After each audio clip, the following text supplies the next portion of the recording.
Hello everyone, welcome back to my channel. मैं हूं भारती और आज आप लोग के लिए लेकर आई हूं कहानी तुम मेरी हो का एपिसोड नंबर 12। तो चलिए ज़्यादा बातें ना करते हुए हम कहानी के अगले भाग की तरफ बढ़ते हैं। निवेदिता जी दिविशा को फ्रेश होने का बोल नीचे की तरफ चली गई, पर दिविशा अब तक एक टक चाहत और लक्ष्य को देख रही थी। वहीं अंदर कमरे में चाहत टेबल के ऊपर बैठी चॉकलेट खाती हुई लक्ष्य से बात किए जा रही थी और लक्ष्य मुस्कुराता हुआ उसकी सभी बातों पर हामी भर रहा था।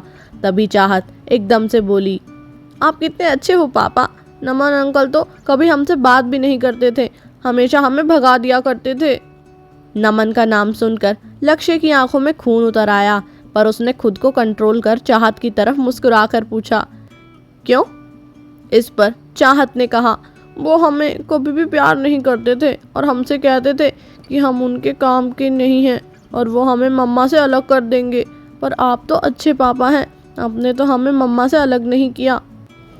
ये सुन लक्ष्य उसे चूमते हुए बोला, हमारी इतनी ज़रूरत कि आपको आपकी मम्मा से अलग कर सके ना। हम आपको आपकी मम्मा से अलग करेंगे और ना किसी और को करने देंगे। चाहत ने उसकी तरफ अपनी छोटी उंगली करते हुए कहा, पिंकी प्रॉमिस। तो लक्ष्य ने भी मुस्कुराकर वैसा ही किया। चाहत फिर आगे बोली, और आप मम्मा को भी आज के बाद मत डांटिएगा, वो गंदे वाले अंकल हमेशा उन्हें डांटते रहते थे और फिर मम्मा रोती थी। अब आप भी उन्हें डांटोगे तो आप भी गंदे अंकल बन जाओगे ना। ये सुन मेज के नीचे लक्ष्य की मुट्ठियां बंद गई और उसने मन ही मन कहा, नमन खुराना, मेरी दीवी के एक एक आंसू का बदला लेकर रहूँगा तुझसे। अगर तेरी चमड़ी ना उधेड़ दी तो मेरा नाम भी लक्ष्य चौधरी नहीं। और चाहत की आवाज़ से उसकी तंद्रा टूटी। पापा प्रॉमिस करो ना। चाहत ने थोड़ा जिद करते हुए बोला। लक्ष्य ने उसे टेबल पर से उतारते हुए कहा, पक्का वाला प्रॉमिस बेटू, अब पापा आपकी मम्मा को परेशान नहीं करेंगे। और इतना कह उसने अपने ड्रॉर में से एक और चॉकलेट निकाली और बाहर खड़ी दिविशा की तरफ देखते हुए चाहत के हाथ में से चॉकलेट थमाकर कहा, अब आप जाइए, पापा को थोड़ा काम है ना, इसलिए अब आप मम्मा के साथ जाकर खेलिए और चॉकलेट उनको दे दीजिएगा। चाहत ने ओके कहा और फिर तेजी से बाहर आकर दिविशा की गोद में चढ़ गई। लो मम्मा चॉकलेट। चाहत ने दिविशा के हाथ में चॉकलेट थमाते हुए कहा। चाहत ने उस चॉकलेट की तरफ देखा और फिर कमरे के अंदर खड़े लक्ष्य की तरफ। ये शायद पहली बार था जब लक्ष्य उसकी तरफ देख इस तरह मुस्कुराया था। ना जाने क्यों ये चॉकलेट और ये मुस्कान दोनों ही उसे इस अनजाने से घर में अपनी सी लग रही थी।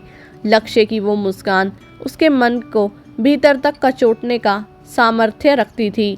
इस बात का एहसास उसे अच्छी तरह था, इसलिए उसने जल्दी से इस ख्याल को अपने दिमाग से झटका और फिर चाहत को लेकर वहाँ से चली गई।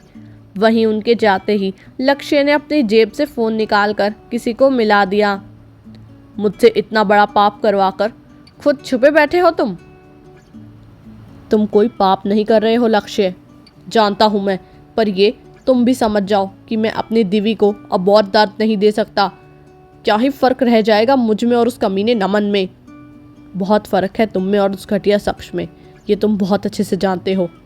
देखो मुझे किसी बात से फ़र्क नहीं पड़ता, तुम मुझे जल्द से जल्द यहाँ चाहिए, वो भी किसी भी हालत में। बस आज रात की बात है, कल सुबह ही मैं तुम्हें तुम्हारे सामने खड़ा मिलूँगा।